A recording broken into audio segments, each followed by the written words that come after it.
चैत्र गौरी हा सण का साजरा केला जातो सांगू शकाल?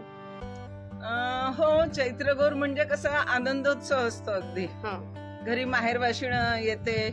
खूप दिवसांनी सासरी जरी सुख असलं तरी माहेरी जाण्यामध्ये आनंद असतो एक प्रकारचा अगदी.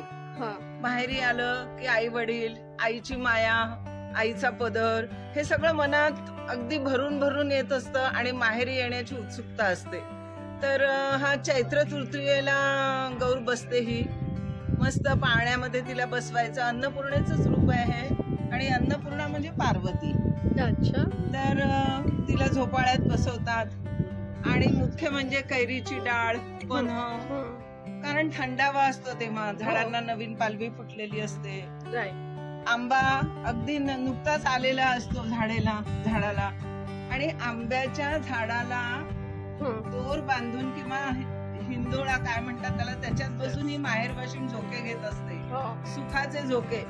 माझी आई कशी, आईच्या पालन पोषणामध्ये मी कसे वाढले, माझ्यावर कसे संस्कार झाले, या सुंदर अगदी छान विचारांनी ती हिंदोळे झोके घेत असते. अशी ही माहेरवाशीण महिनाभर आई वडिलांच्या छत्राखाली राहते. भाऊ बहीण असतो आणि नंतर अक्षय तृतीयेला मात्र ती तिच्या सासरी जायला निघते. मग काय, आईला सुद्धा आनंद असतो. ती तिच्या मैत्रिणींना बोलवते, तिच्यासाठी नाना तऱ्हेचे पदार्थ करते आणि आपण हे बघतोच आहे की हे सगळं माहेरवाशीणची ओळवण आहे.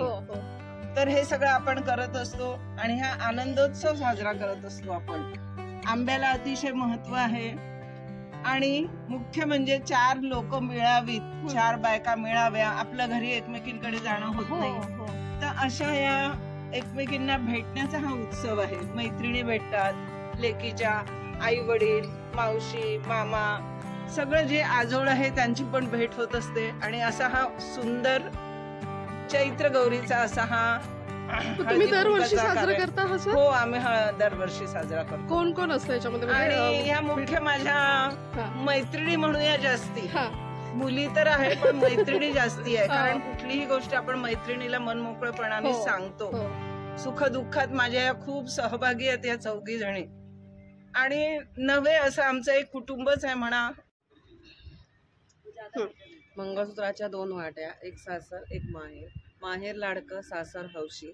स्वप्नील रावांचं नाव घेते. चैत्र गौरी